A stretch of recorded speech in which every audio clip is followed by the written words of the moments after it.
Major oil leak repair in this BMW. This is an F10 5 Series 525D is the exact model, N47 engine. And in this video, I'm going to be taking you through the process on how you can replace the rocker cover gasket or the valve cover gasket in one of these vehicles.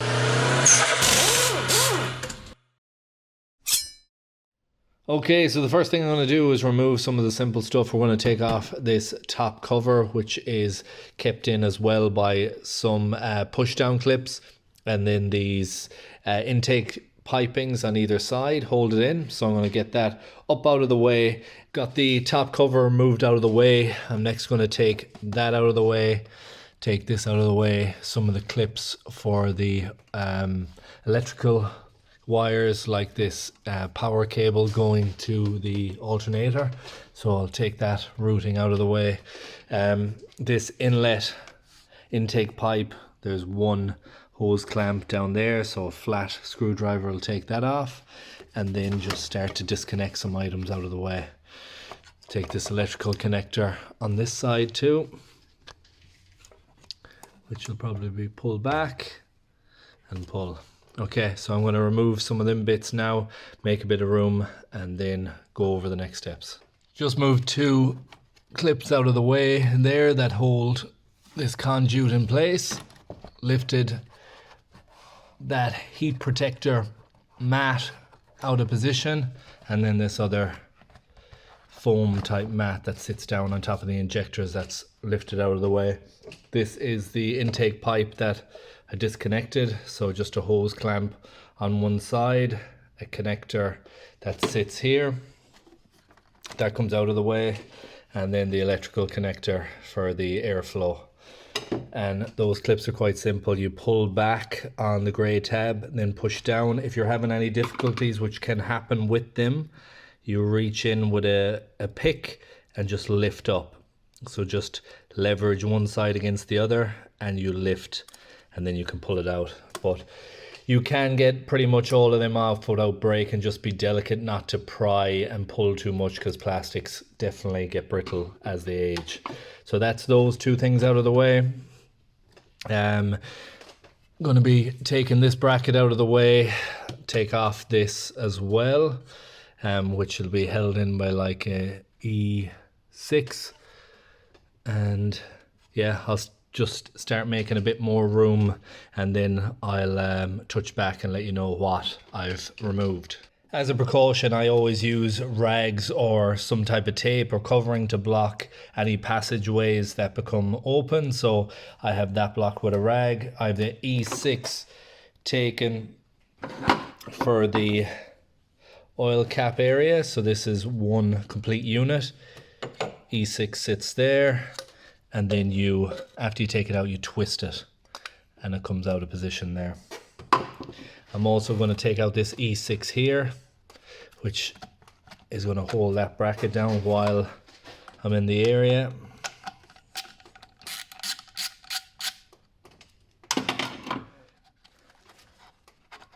Okay, so now making a bit of room. This hose can start to move out of position. I'll probably disconnect it.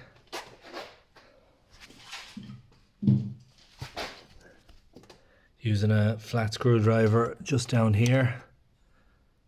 Push that back. And that's now seated out of position as well. I took out that clip as well, pushed that back. Now we're starting to get a bit of room along this side.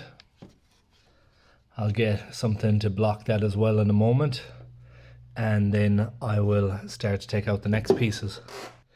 Okay, so I'm taking out a bit of extra stuff. I've taken off this connector, and I have found some things which isn't related to rocker cover replacement, but at the same time notable.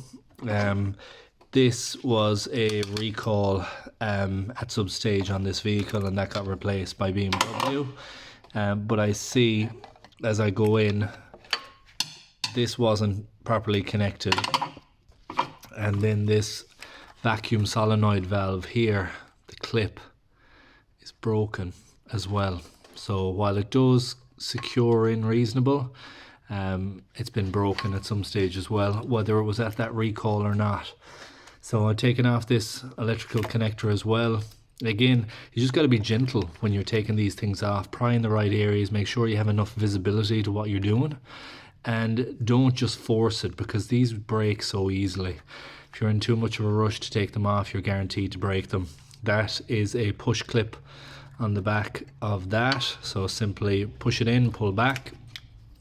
Same type electrical connector, pull back, push down. Use a pick on that side if needed.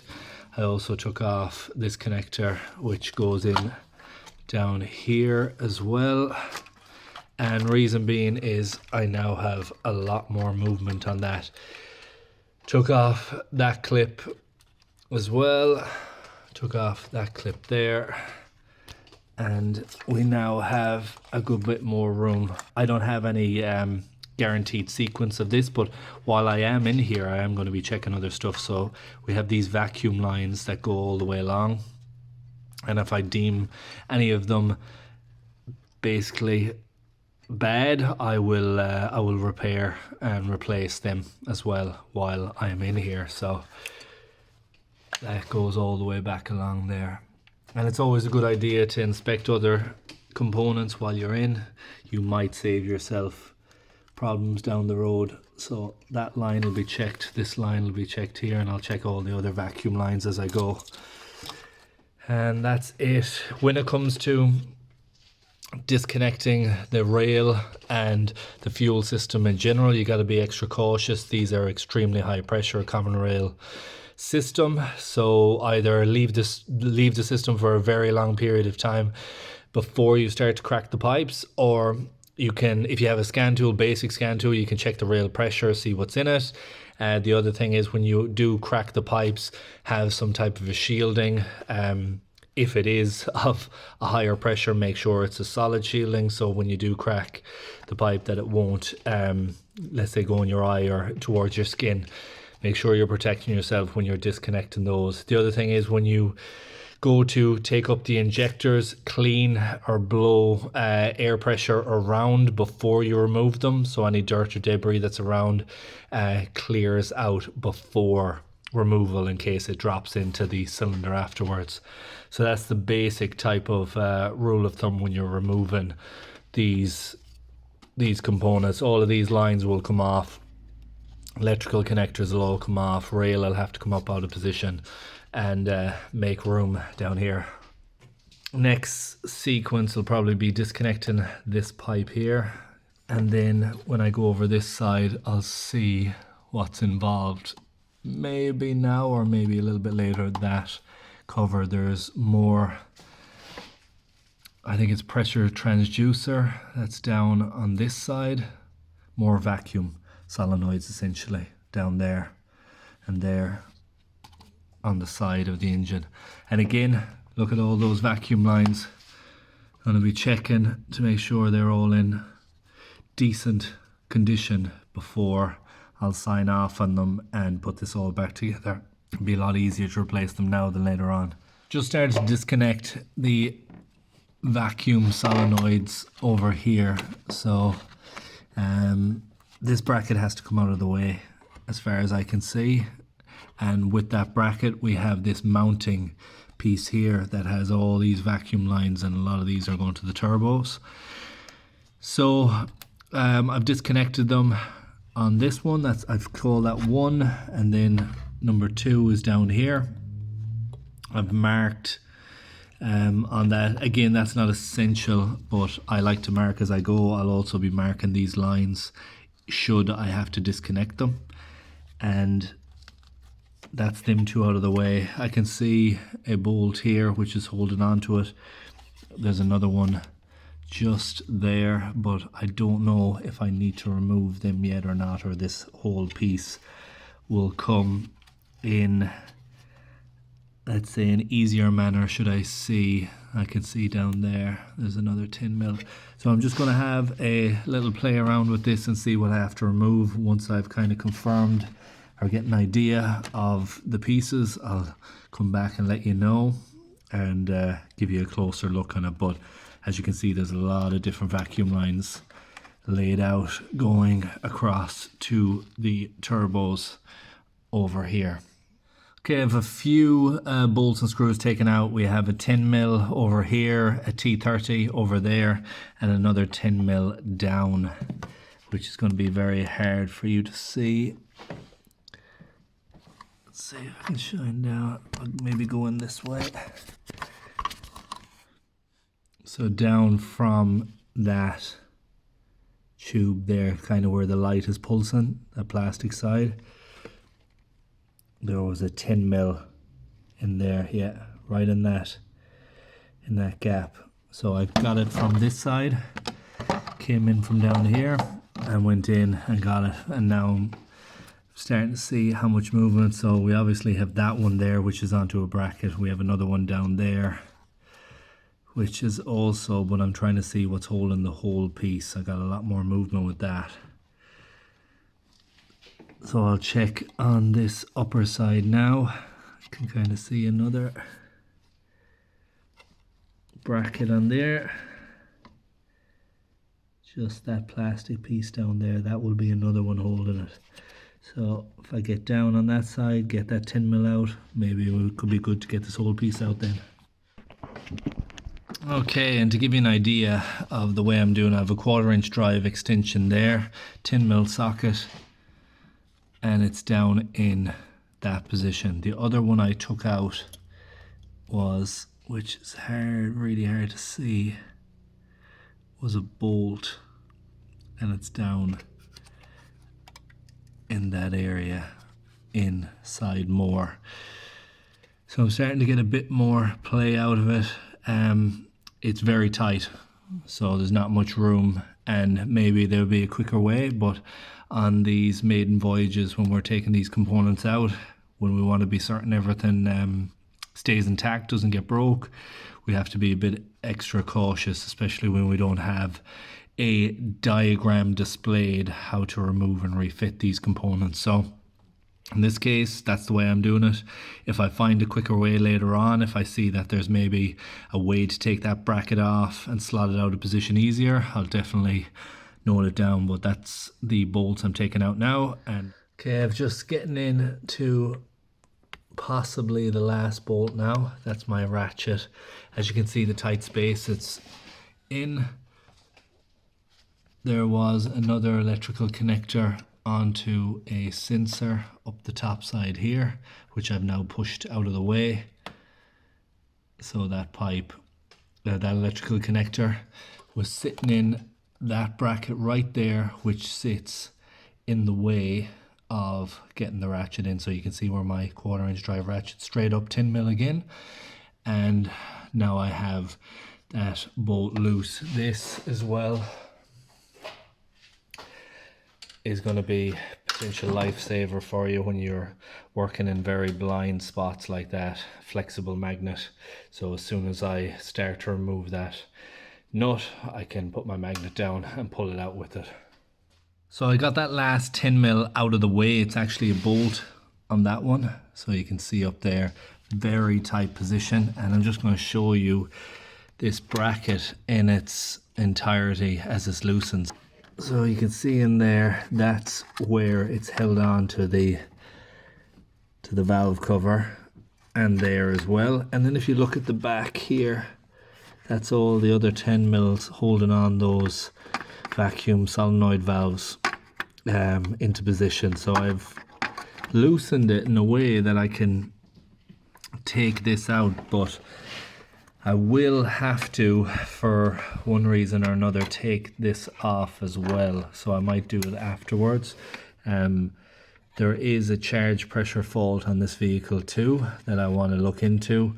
It's not priority for straight away, but obviously while I'm in this area, unrelated to this video, I want to go in and check out these. These can be bench tested, these units here, and I'll probably do a separate video on that if you're interested, how to check those and how to test them in the vehicle or out of the vehicle. But I'll be taking these out and giving them a good test I absolutely want to make certain that they're in working condition before I put this back in. But we have enough room now to gain access to the rocker cover removal bolts. So if you look down there,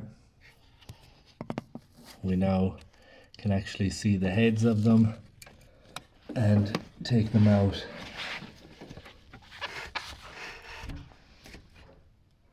And there as well. And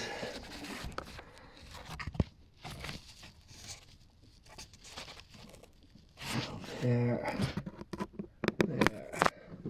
Disconnecting some additional items. So this connector here, again, visibility is not good, but I'm trying to give as good imagery as I can, so it may be useful to you should you have this exact setup that I do. So I'm going to try and take out this bracket completely now. I've decided. So you have the DPF and you have the pressure sensor down there as well. So that whole bracket assembly is what's holding in those pipes, and it's 3 10mm nuts is holding this outer part, and then behind that is these vacuum solenoids which are bolted in as well. But if I can get the outer part disconnected, I think everything will come out then in one go. Now what I wanted to show was this connector here is a little bit different, but again, you push down on that side and pull back and they are slotted into position. So you see that groove, you're going to have to push that tab out of the way and then push them down, and there's 2 of them that I had to do. Where's the other one? Down there. So you can kind of see in its position.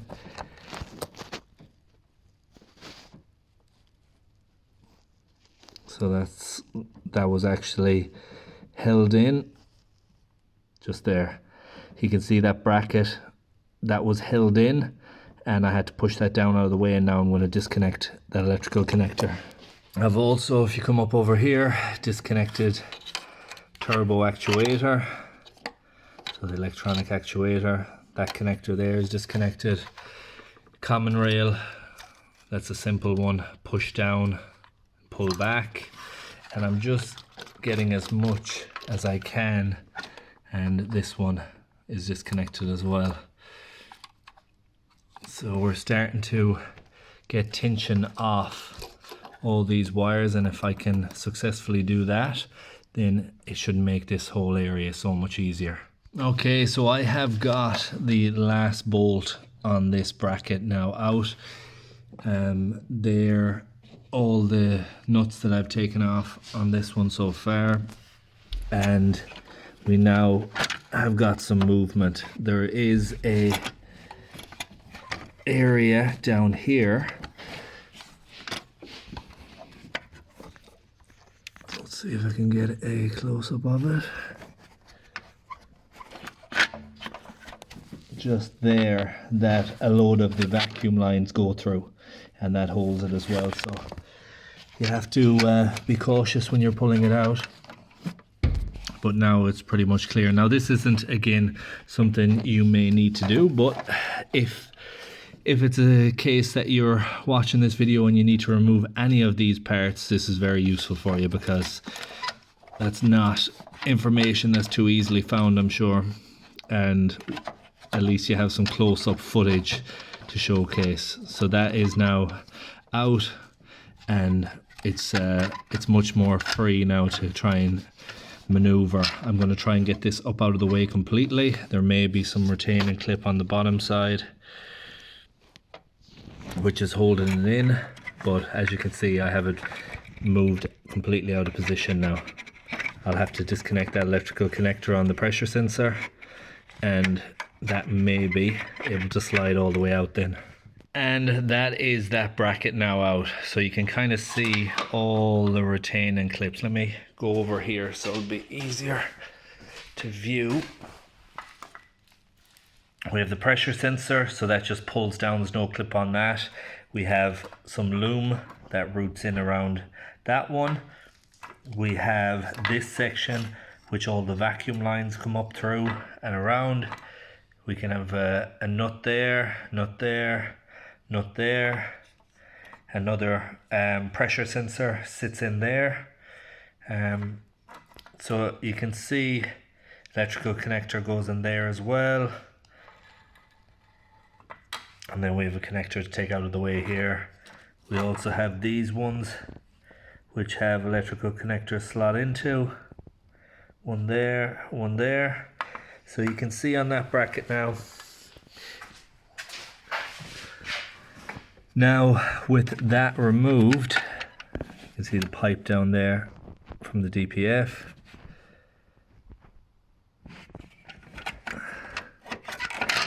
We have at least got a lot more movement on this bracket, but we can disconnect those solenoids now, I'd say relatively easy. I also have another plastic piece that looks like it's ready to come out down here, that bit. So the next thing I'm going to do is take out that. There's one on the underside as well, and one down there.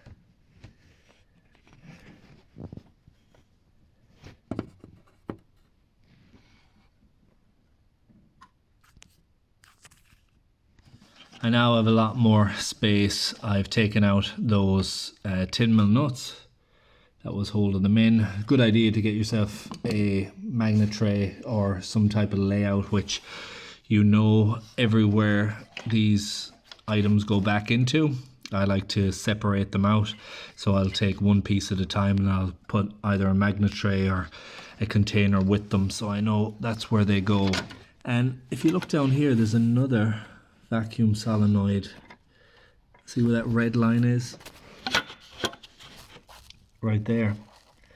So I have another one to get out of the way, but we now have in a position where that plastic is out of the way. This is now much freer and we're going to be able to move these out of position.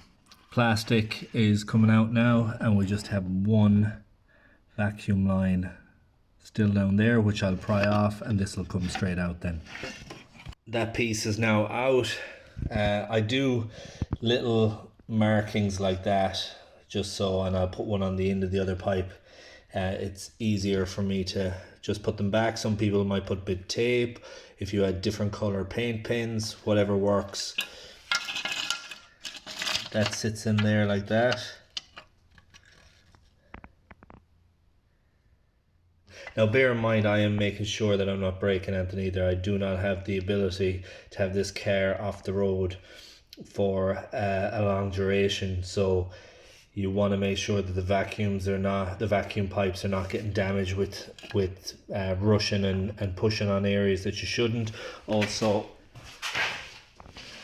this bracket now, as it comes out, it runs in very tight positions along here and along here, and you just got to angle it down, push it back into the bulkhead as much as you can, and then twist it up and out.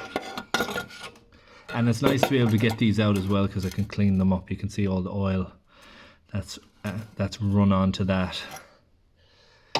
So now we're down into the area we want. We have everything kind of taken out on this side. We have clear visibility down to the oil leaks. Lots of oil leaks happening down there. We have another valve there that we can check. So 1, 2, 3, 4, 5. It's 5 different valves that need to be checked on it. But again, if you're just here for the rocker cover information, you've got that too. When that bracket was removed, just leave it to the side as much as possible to gain access to the e-torques, and you'll be good to go from there. I'll next probably take off these pipes, the return line pipes. Take those off, start to disconnect the rail pipes, steel pipes going to each one. These E-torques are the ones that's holding down the injector, and then these are holding down the common rail. There. Yeah, so in reality there's not a whole pile left now. It's looking pretty clear, and I have lots of space to pull these out of the way to make room. I've one of these taken out now and it's up on the bench. I'm going to take this other one out in a sec, and I'm about to take this one out too. What I've done on this is just a line across back further in the pipe where I won't be prying, and then I just put a round line on this side so I know where it connects up to. So I take this one out, that one out, and I'll be able to bench test all of them then as well. The last one of the valves out now. I have managed to successfully get them off without damaging any of the vacuum lines. All connectors are intact. Again, you just got to be extremely cautious. Use very slim screwdrivers like this, and also I use the likes of even smaller ones, so the tip just goes in and you're able to work around. So if you imagine, I just break the seal, work around on the vacuum line, just gently pry, because you don't want to split the hose. And once you have the seal broke, you can pull back. Then I also use this in conjunction, which is a small pry tool, and it can sit in and pry away and get it pushed back as well, pull back. So that is it. That is all those out of the way. I've now the injectors disconnected. Push down at the back, pull back, and you can see there's some retaining clips that sit on the cover as well. Pull them out of the way, and then on this side you just pull that up out of position as well, and then that's all sits out of the way nicely. So what do we have left? We have another one up here, another electrical connector on this end of the rail. We have fuel line here, which will be as simple as push in on that and pull back. We have these lines that all have to come off, and then we have these that need to come out as well. This one here, disconnect, and we need to make enough room to the rail will come up. We have a bracket with E-torques there and there that needs to come out, and before I pull these out, I want to clean, blow out with an airline to make sure all the dust and dirt is out of the way, and make sure you have plugged any holes that are accessible before you go doing anything like that. You certainly don't want to blow dirt or contaminate any of the area that you've worked on.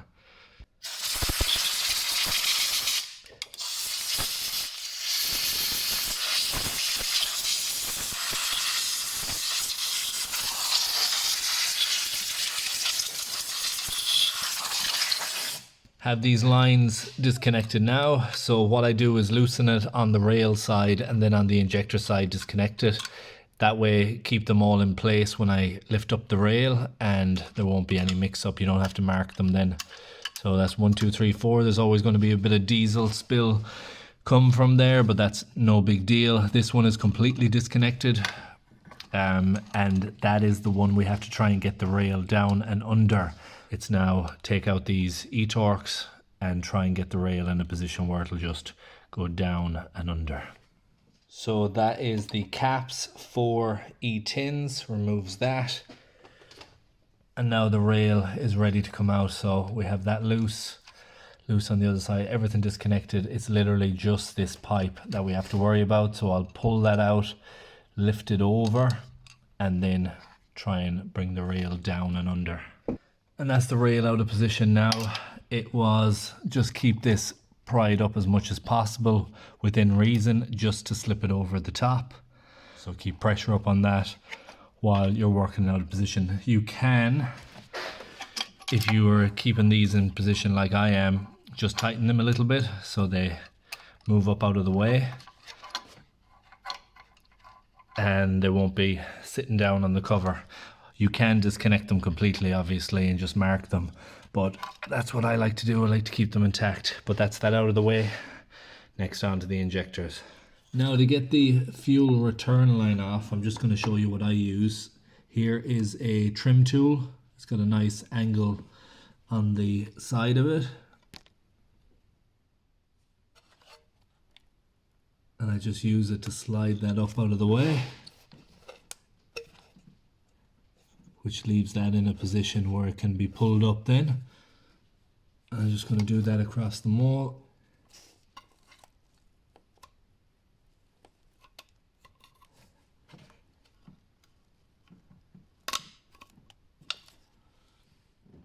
So once you have the clips off, you gently push up to get them past.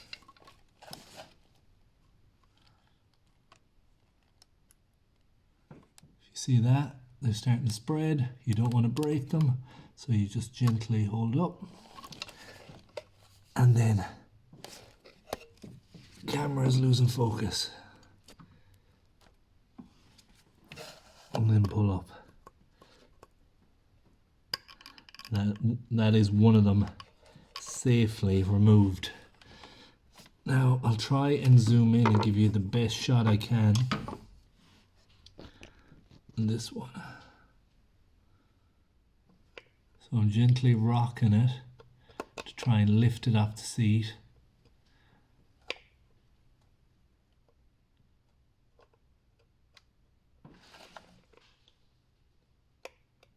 And that should be good. Yeah. That's that one.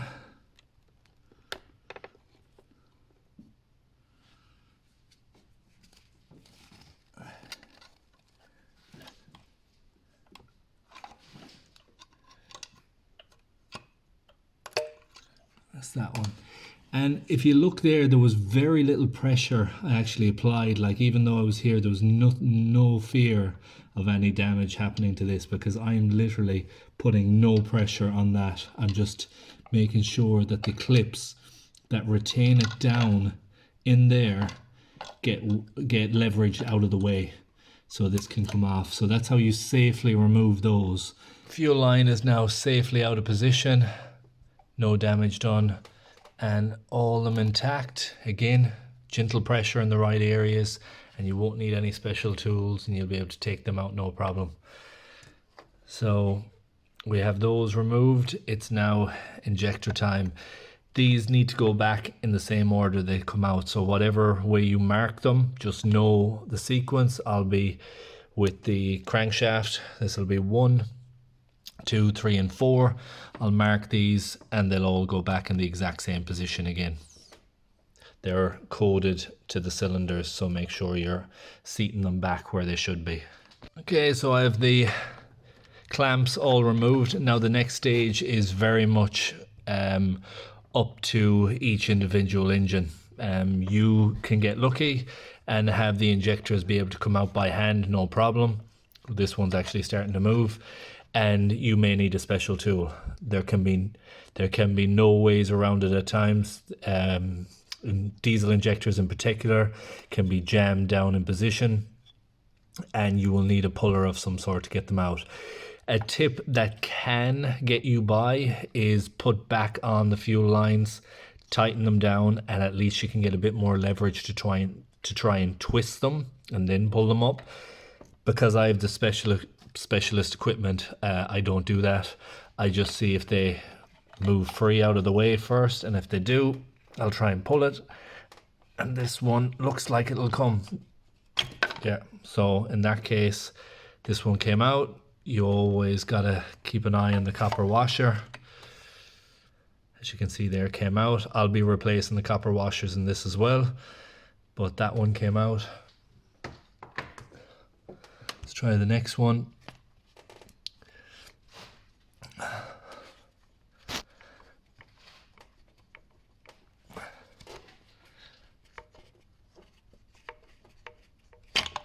There's two. Again, copper washer came out, and they're nice and clean.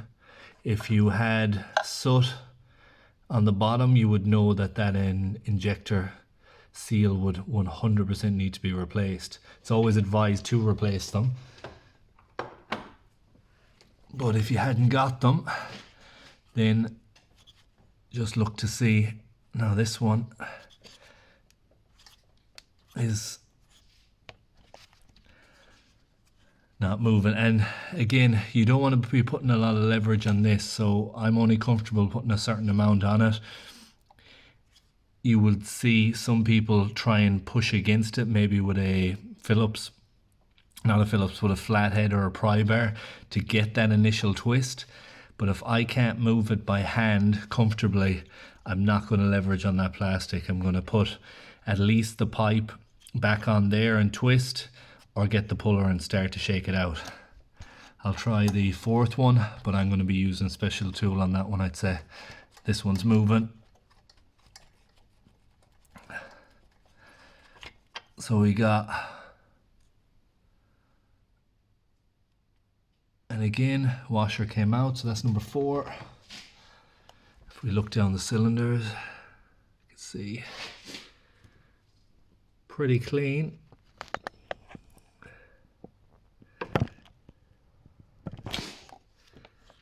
Alright, so number 3, fuel injector would not come out, and I've set up the special tool that I have. It's a generic one that can be got. It threads down onto the head of the injector itself. Then we have a slide hammer and essentially a weight that you can grab onto.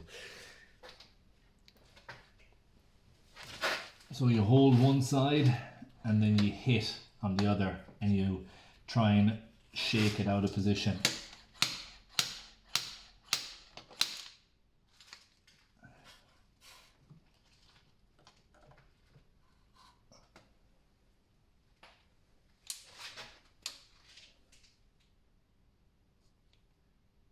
And if you look there, there is no copper washer on that one.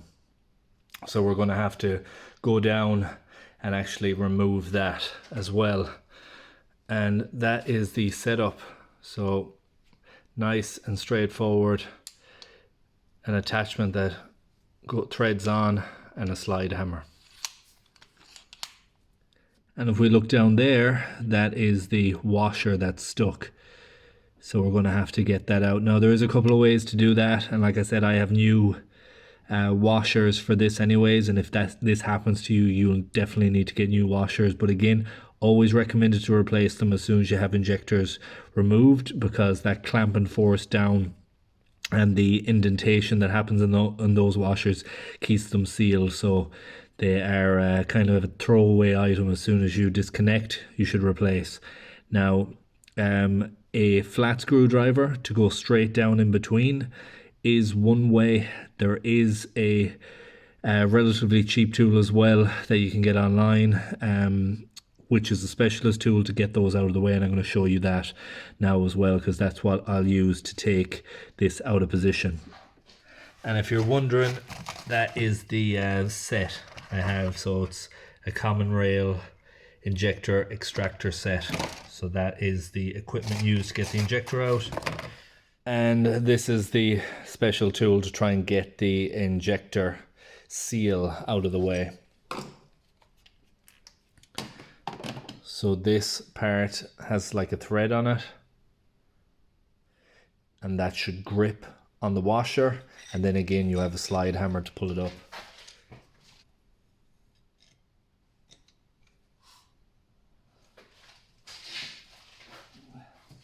try and twist it into position first to see if it'll grip it easy.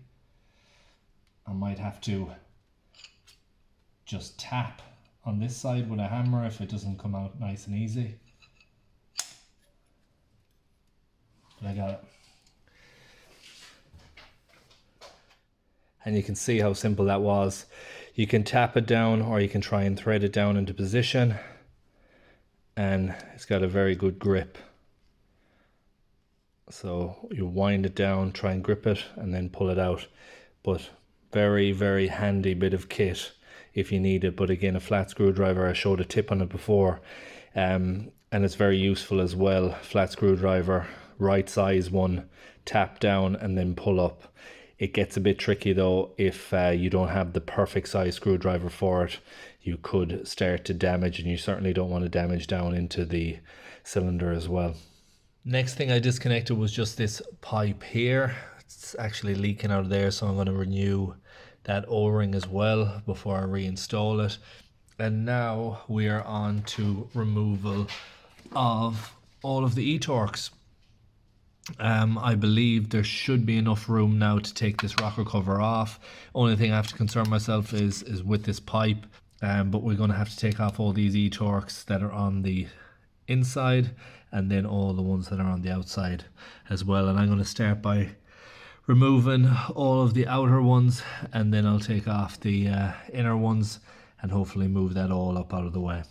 Tool I'll be using to take most of these out is an E10 E-torque, and on my electric ratchet.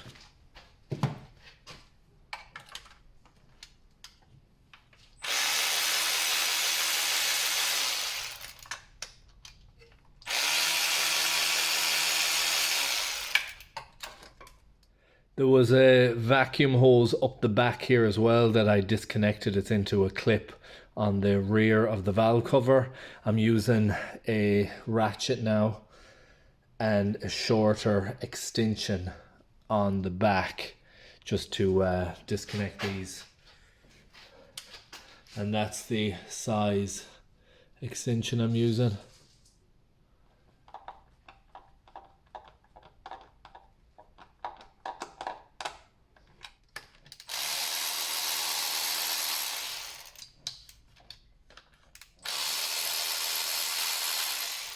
I did to take out the sensor at the top here just as a precaution. I didn't know if it was caught on anything, and I'm using a pry bar, small little pry bar, and I just leverage gently on the underside here to pull it up. I got my hand in on this side where there's a couple of bracket kind of retaining pieces, and then pulled from there. So it is essentially free out of position now. And it'll be just a case of this pipe being the pain that I have to try and get around. So I'm going to play with this a little bit more and see if I can get it to maneuver out of the way. So I've taken out all of the E-torques, they're E10s, and there is many of them in it. I've pulled them up out of position so that this would be nice and free, but it just still doesn't have enough room to clear this pipe. So I'm going to have to go over to the pump. So I'll get onto the back of that, loosen it, and hopefully get enough room where this will move up out of position. I've it loosened off on the pump side now, and I have additional movement there. So hopefully I have enough without doing anything else. Sometimes we try to save time by not removing things, and it can cost a little bit more time. So we'll see if this will work. There's a decent bit more of play, so I'm hoping that'll get past it now, but we'll check it out. So this is kind of the angle I'm hoping to get it out. You can see I have it lifted on this side. That pipe is obviously going to be causing me issues on that side. I was going to take more of this off because it was catching coming out, and there's starting to rip a little bit on that side, but I've loosened and it's kind of given me enough room. But between the actuator on this side and the pipe on that side, it's very difficult to just come straight up. So it's very tight. It's not going to be nice going back in. and ideally you would want a bit more room than what I'm trying to get away with, but when I put this back down and everything's seating, it's not going to be the nicest one to reinstall. But let's see what it's like for the rest of it. But I just wanted to showcase that with the angle that I'm trying to remove that out.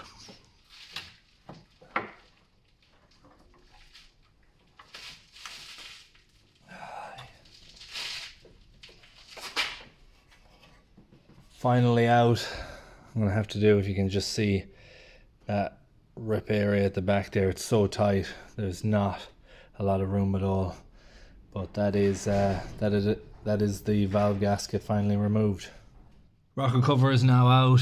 This is the main part that caused all the issue. You can see where it's routed right under the inlet manifold, and without taking out that inlet manifold you don't have essentially the right amount of room you would want. Also, the back of the bulkhead here, very tight.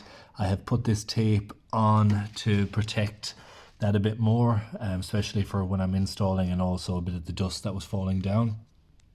But now we can see the valve cover in its off position, and you can have a look at where the majority of the oil was leaking down, leaking around the back, all down there. While you're in here, you can check the chain, see if there's much slack. In this case there's not, thankfully. But yeah, it'll be clean up now, clean up all this area and get the rocker cover set up with the new gasket.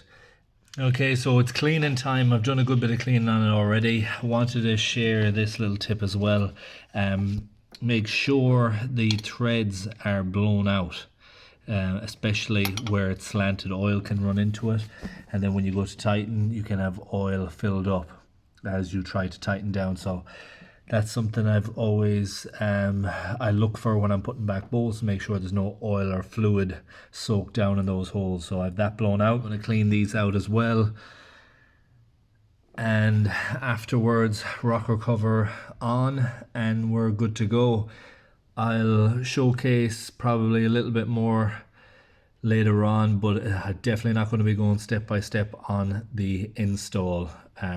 It'll be in reverse order of removal, and just take your time again. Nothing has broke on this. The whole removal has been successful. No plastic damage, no vacuum lines damaged, no connectors damaged. Everything is intact. And that's the way we want it. We want to make sure that we have a in good shape going back. I'll probably, after the rocker cover is on and we have things sealed, I'll start to spray some stuff down there as well, so it can start to clean and soak down, because there'll have to be a degrease done in this vehicle after it's finished. Valve cover is on the bench. New gasket is over there with the center seals as well, where the injectors go through. So I'm going to take this all out now and replace it. New gasket's nearly in. A couple of things you got to clean in here extremely well before you sit the gasket down. You want to minimize all chances of new gasket failure, and if you have any great dirt excess build up in here, it will cause an issue when you go to put it down and could prematurely leak on you. Same for these. All the surface area's got to be immaculate before it goes back down. And then the last thing is, when you have curvature like that, make sure it's not stretched as it goes around it. Have it seating exactly where it should be, so it matches the shape of the rocker cover. Sometimes you can stretch them beyond and put it down and it doesn't quite sit right. I'm going to finish putting this in, and then this can go back on the engine again. Just fitting the last of the injectors now. A little tip when you're putting the copper washer on is to put a tiny bit of grease on the underside, and that keeps it so it won't drop as you're fitting it back into the cylinder. So they're the new copper washers, 4 of them. There's also new O-rings on the tips, which the fuel return line goes onto. These are the old copper washers. And I also replaced off camera vacuum line going to one of the vacuum solenoids on the front of the engine. Just a quick update on where I am currently. Injectors are now all installed, rail is back in, the pipes have to be tightened up, rocker cover is been all torqued down beforehand. I'm not sure if I showed that in an earlier clip or not, and they're about 10 to 12 newton meters of torque for those E-tins all around. You can go off the feel as well, which in this case I actually do. Wouldn't recommend for you to do that unless you're comfortable with it. I've been doing this a long time, so I have a very good idea, especially when you're reusing the rocker cover. I also off camera used a steel rule across the backside of the rocker cover while it was removed to check for any warpage. Sometimes they can go out of shape, but it was pretty good all round. If you are reusing the rocker cover like I did in this, definitely confirm that you have a good tightening sequence done on it. So that's that. I replaced a vacuum line, which is up the back here, just down there, runs all the way along, and that's upgraded to a high temperature silicone line, and that's because there was some wear on the old one and I didn't want to go back in again. I've replaced a seal on this as well. Don't be too concerned with all of the wetness around. This will all be getting a degrease at the end to clean off. And now it's just all about reinstall.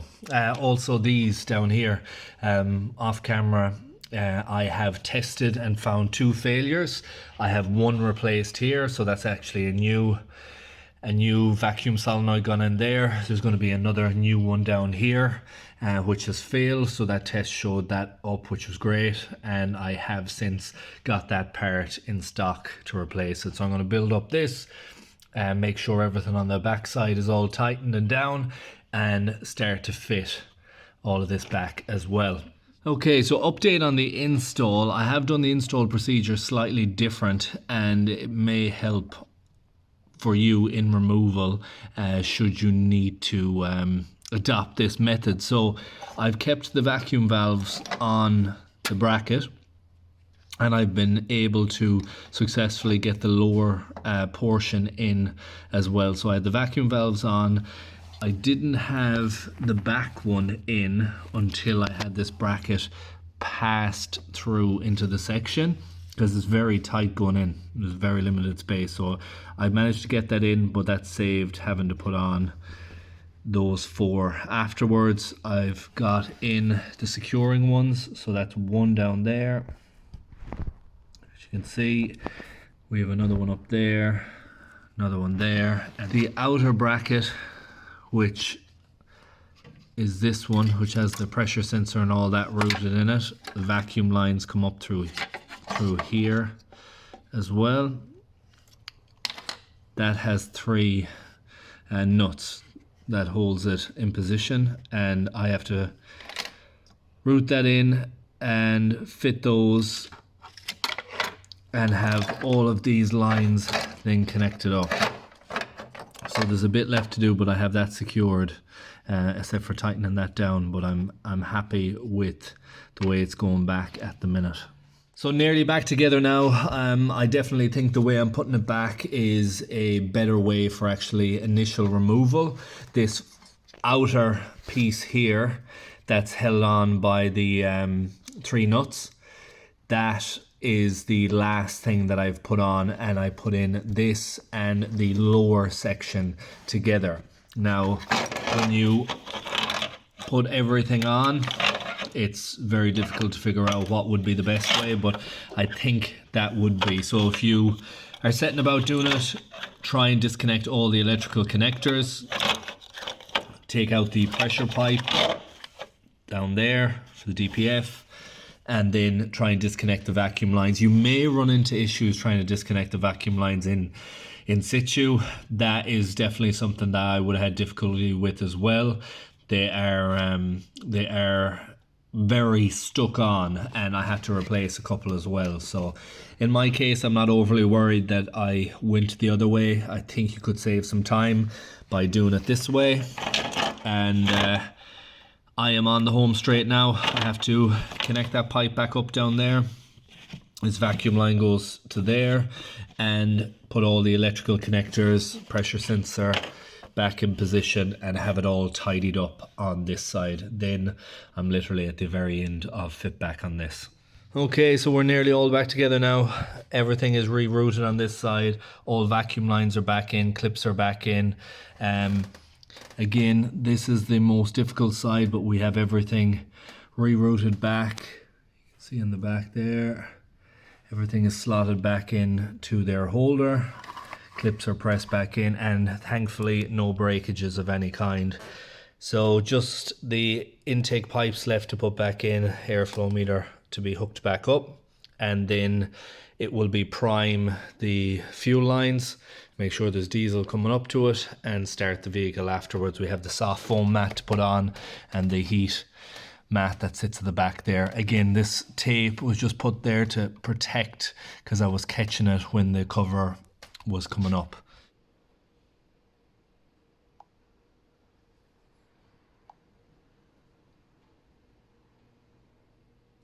I'm just bleeding it up now. Wait for 120 seconds. You have to make sure you have enough fuel in the tank, and clear faults if any comes afterwards. But this is the good thing about having a scan tool capable of this type of work. It saves issues with cracking fuel lines and trying to bleed the system after doing a job like this. You can hear the pump working hard.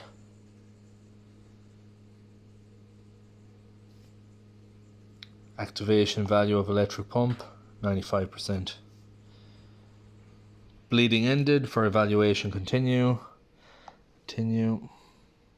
The engine can now be started. All green across the board now. I'm going to try and start the vehicle and see if we successfully completed this job.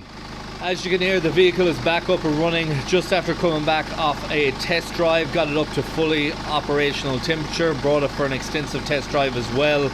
Charging pressure has returned on this one because we had faulty actuator valves, 2 of them in this case, which was affecting the turbo. Degrease has been done. The rocker cover, I've had a visual on it, it's not leaking now, which is excellent. The last thing I didn't mention earlier in the video is this is what I use to clean the bores out before I put down the injector washers. So that copper washer, before it sat down, I pushed this into the bore, spun it round and cleaned off the surface area. If you had a really bad seat, you may have to use what's called a cutter and reseat that bore before you put it down, and I do have a special tool for that. In this case there was no issue because those washers hadn't failed, so everything was all good. And that is it for this video. That is a step-by-step process on how you replace the valve cover if you have a 5 Series BMW like this one, and especially if you have a 525 with those vacuum lines and all that assembly on the line. I hope you have some valuable information to help you do this job. Really hope you enjoyed this video. Hope you found it useful and informative. If you did, please like, share, comment and subscribe, and I hope to see you in the next one. Thanks for watching.